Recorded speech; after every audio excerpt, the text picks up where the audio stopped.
ngereza mu nkuŋŋaana za njiri kuba gwe mulimo gwange. Kizibu okusanga eyakatandika ekkanisa mu kibuga kyonna gy'otutta enjiri nga yalwana n'enjiri gy'ogenda okuleeta.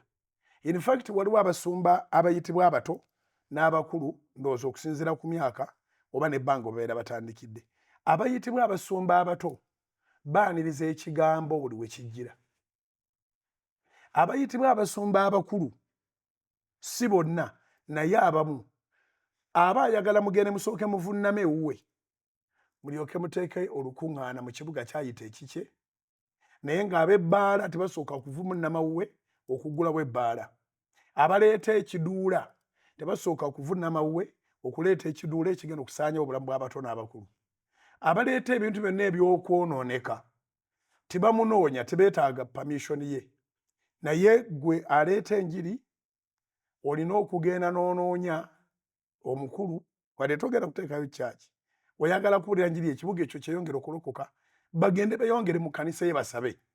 Naye naabanga akuteerawo abavubuka kye bayita ekikookolo, akusibira ekikookolo.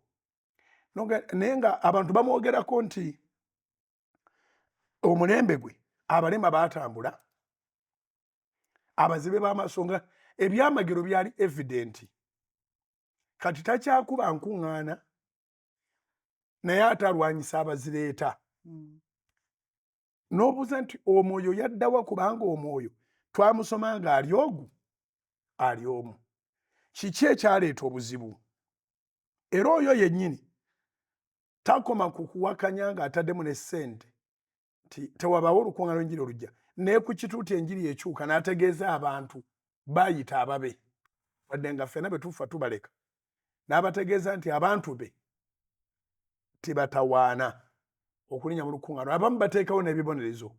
Anaalinnya mu lukuŋŋaana olwo n'akulaga nti ajja kumanya ekikolimo kijja kubaako and so forth and so on. Naye nga alwanagana na njiri pure, temuliimu kintu kirala abantu abo baba balwanagana nabo kye babeera baleese. Enjiri oluusi neebuulirwa mu kuwakanyizibwa okwo mu mpaka ezo oba neetebuulirwa. Asobola ogigaana ng'agigaana nga ne authorities ayogera nazo. Abantu beewadde obuyinza ng'asobola okutegeeza authorities nti oyo temumukkiriza eyo kalti. Oyo agenda kuleeta muno mizimu myereere.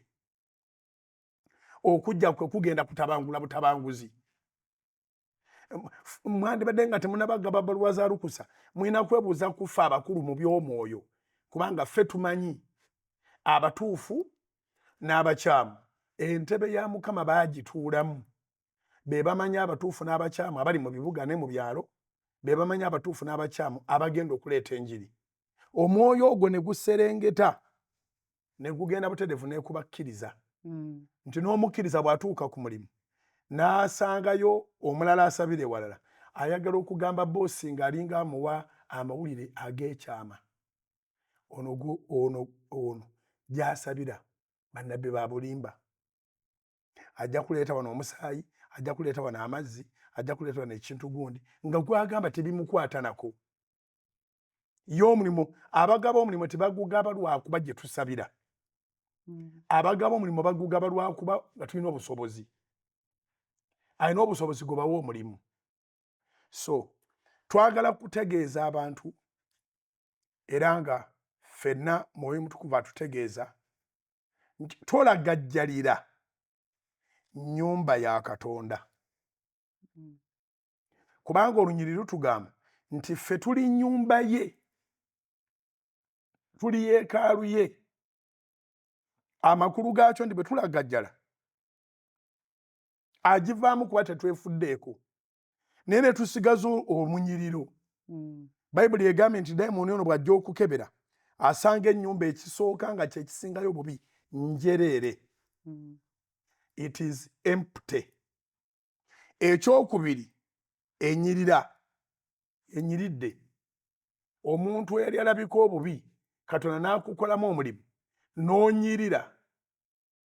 Ensi n'egamba Yesu akoze, ng'era ddala kituufu Yesu akoze, naye ate mu kunyirira kwo, mu kutereera kwo, mu kasente k'olina akavude wa Mukama ate n'olwanyisa obwakabaka obukukoze obulungi. So kigwanidde omuntu okuba nga yeetegereza emizimu egyamuvaamu gireme okudda, kubanga onyirugambye nti ebyoluvannyuma ng'emizimu gikomyewo biba bibi okusinga ebyolubereberye. Era nnyina obukakafu nti abasumba abeewalana tekuli asobola kuwa munne kyakulya n'akirya, olw'ensonga nti olutalo bayingiramu emizimu bwe gyakomawo mikamwe n'atattanga ku muntu, kati ateeberezebwa okuba nti asobola okutta. N'ababeera babatya ne be batiisatiisa nabo baba bakimanyi, oyo bw'abanga yagambye omugendako mpola mpozi ng'onoonya kufa, naye nga gwagamba nti omugendako mpola mpozi ng'onoonya kufa ngemusumba. Mu Bassekabaka ekisooka essula 13 Bayibuli ega nti mwalimu nnabbi omukadde. Nnabbi omukadde oyo n'awulira ng'ekibuga kiyingiddemu nnabbi omuto, yafubanga bw'asobola nnabbi omuto afe. Bassekabaka ekisooka essula 13. Kiki kyoyogera ku kigambo kino? Kiki ekireetera abantu ennyumba okuba ng'eri empty? Sitaani n'akuma amazima ge n'alambula ng'ennyumba eri empty.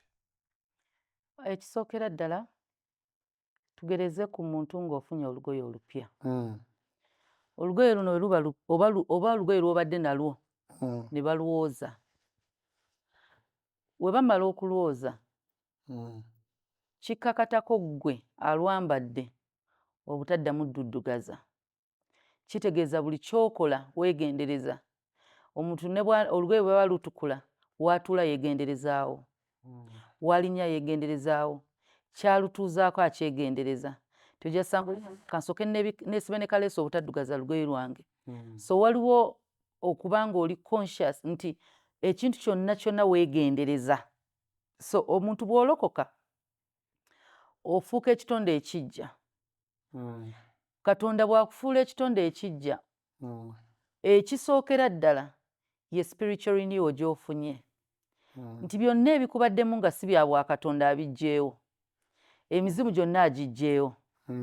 Kati bw'agiggyawo, gw'olina okuba n'obuvunaanyizibwa okumakinga sure nti we balongoosezza ate tewadda bicaafu.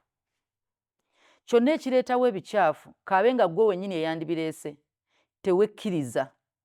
Waliwo olutalo lw'olwana omuntu ng'olwana naye wennyini nnyini. Weerwanyisa. Olwane nti tokola kigenda kuddugaza nnyumba eyo. Kati n'abalala bonna bayinza okuba nga bagenda kuddugaza ennyumba eyo, gw'obalinako obuyinza. Kati oli yakoze omulimu gwe n'alongoosa, gw'olina omulimu gw'okubeera ki? N'obuvunaanyizibwa obw'okukuuma. Kati Mukama bw'atulongoosa, tulina okuteekawo, bw'atuggyamu ekintu ekibaddemu, nga Bayibuli egambye nti omuzimu we gugenda gukomawo, kitegeeza ennyumba terina kubeera empty. Ekigambo mu Luzungu bagamba possessed. Okupozesinga ekintu bazze kutuulamu ne batuulawo ne batwalawo amatwala ago. So kati bw'okeera ku makya ne bavaawo abadde bagatutte. Kangereze musumba bw'oba n'ettaka nga teririiko kintu, abantu basobola okujja ne bayita baga naye ani nannyini ttaka eryo tewali na kibeerawo nga wajjudde ensiko. Oyo omusenze asobola okujja n'asendawo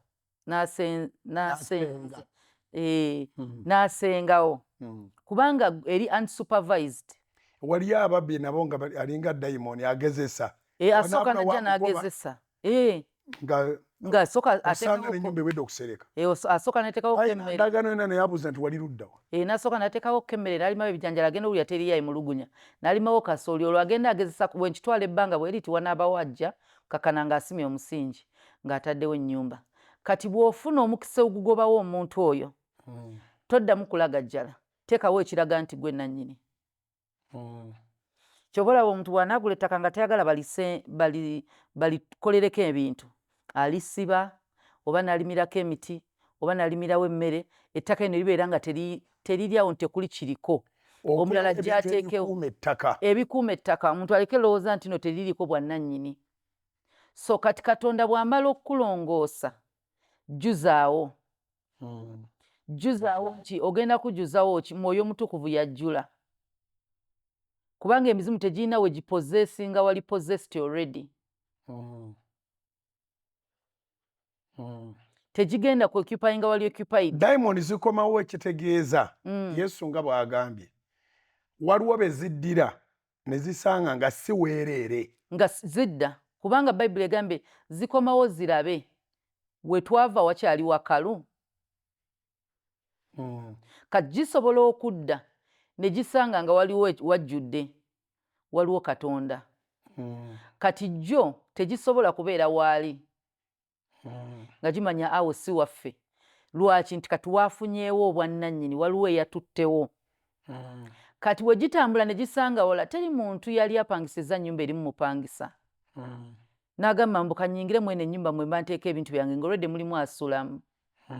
So eyo ennyumba tolina bw'ogipangisa era n'ayagala ogikuwa agamba alindako bw'anaavaamu you come and occupy. Ekiraga nti ennyumba njereere kuba nti oluggi luggule yalimu yafulumye. Yalimu yafulumye. So mwoyo wa Mukama bw'akuvaamu kyangu omwoyo omulala okuyingira. Omwoyo wa Mukama bw'aba mwali tewali mwoyo kugenda kuyingira. So kati ennyumba eno yeetaaga okujjula nti olunaku lw'ogambye Mukama nsonyiwa ebibi byange nneenenya mu maaso go nsaasira n'omugamba nkutwala okubeera omulokozi wange kati omaze omuyita ayingidde kati kola ebintu byonna ebimukiipingira mu kifo ekyo. Kati waatuka okuba nga akuvaako kitegeeza waliwo obujeemu. Obujeemu nti ekigambo kye tokigoberera Yesu wakeera n'omuyita naye akubulira ebyokkola tokola akugaana ebintu era osigala okyagaana so oribelinga waali naye akugambye kati tukole bwe tuti totambulira wano nze sitambulira wakyafu njagala wayonjo ndi mutuukirivu sitambula na butali butuukirivu ate gwe wettanira saagala unholiness saagala uncleanness kati ate gwe gy'obeera toyinza kubanga wamugambye Mukama yingira obulamu bwange oba olwayo n'omugamba nti nkwaniriza mu mutima gwange ofuuke omulokozi wange enkeera n'ogenda mu ssabo. Kati bw'oyingira essabo abalokole bangi beekuumye essabo tibadda mu masabo. Essabo Omusumba lye njogerako kye kintu ekiyitibwa okusinza Katonda omulala yenna atali ye gwe walonze. Okwo kuba kusamira Katonda omulala yenna. So bw'oba olokose ate we waluyingira emizikiti tetukusuubira kubanga oli mu kereziya oli mu mmisa topaaluuka na nnaku za Idi tetukusuubira kubanga otambula byakisiraamu tetukusuubira kubanga otambula ne irizi tetukusuubira kubanga oyabya nnyimbe tosobola kuzina balongo kati oli mu bakatonda balala. So kati bw'obanga omukkiriza tuddeyo emabega omanyi obulokole bw'ennaku zino tebukyaemfasayizinga nnyo ku kugenda mu maaso ebikadde byonna nga bwafuuse ekitonde kijja noba nga wabimaze byawedde. Osanga omulokole nga naye agamba nti wiiki eno sibadde bwe tubadde twagenda kwabya lumbe kubanga abayita abalokoka amakanisa mangi tegakyannyonnyola the do's and the don'ts. Nolwekyo okuddamu n'okola ebintu ngo atali mulokole byakola kikaza bukaza nnyumba efuuka njereere. Katonda bw'akujja gy'akujje akujjeyo gy'akujje toyina kuliddayo tolina kutunula mabega oyina kulondako ye oba bali oyina okusalawo tobeera bigere nga biri wa mirundi ebiri mu Luganda olutuufu bakiyita aga naaga nti naye yonna njagalayo. Katonda mwagala naye ate neeyirizi bajjajja mbaagala balina ebintu bye bampa. Obulokole mbwagala naye ate nazaalibwa mu Busiraamu. olwekyo nnina okubeera ku mawulire kuba ne bazadde bange bampise. Abazadde bampise. N'ekirala kati ate Yidi ngenda giriira mu kyalo ewa maama ate musiraamu. Kati kasita Yidi lwe ŋŋenze mu muzikiti ne weebikiryamu olw'olumu. Ne weebikiryamu olw'olumu n'osaala olw'olumu. Kati tosobola kuweereza bakatonda babiri, olina okulondako. So omukkiriza kasita oba ng'oli toteredde. Ekiraga nti bakatonda baawukanye y'engeri gye mugenda okuyingiramu mu ssinzizo, y'engeri gye mugenda okwogeramu. Engeri gye musinzaamu. Engeri gye musinzaamu. Engeri gye musinzaamu egenda kubeera nkulu nnyo. Kubanga bw'aba Katonda y'omu, lwaki mmwe muyingira nga muyina engatto nga balala bajjamu engatto? Lwaki mugenda kusooka kunaabira awo? Lwaki musooka kunaabira awo? Ng'ate bano tebagenda lwaki nga banaabira. baba basaba abasajja baba mu maaso, abakyala ne baba emabega. Lwaki eno gy'ogenda walimu entebe mu ssinzizo ate mu ssinzizo liri temulimu ntebe? Bw'aba Katonda y'omu, lwaki balina Kurani olina Bayibuli? Bwe tuba tusoma subject y'emu, lwaki ekitabo ky'enkute bakiyita pure math, ekyo bakiyita European history ng'ate tuli mu kiraasi y'emu? Tekisoboka. Kummwe waliwo awabye. So kati kummwe kikulu nnyo okubeera observant. Yes. Ebintu ebyo obyetegereze era obirabe bulungi. Olina okutunula n'olaba. Otegere enjawulo eriwo. Yes. Bw'oba teweetegerezza, Bayibuli egamba nti bakukozeemu omulimu, ogenda kunyirira, naye ate munda wagenda kuba weereere. Waliwo ekintu ky'oyingiramu ne kikunywamu ky'obadde olina. Kati jjuzaawo. Ekisookera ddala kye kigambo kya Katonda. Katonda waba ayingidde, yingizaamu ekigambo kye. Ekigambo kya Mukama kirina okubeera nga ky'ova olaba ekisookera ddala bwe tulokoka, ekintu ky'atugamba atugamba renewing of the mind. Tusooke tukomaawo katono. Bwe tulokoka ekintu Mukama ky'atugamba kigamba renewing of the mind.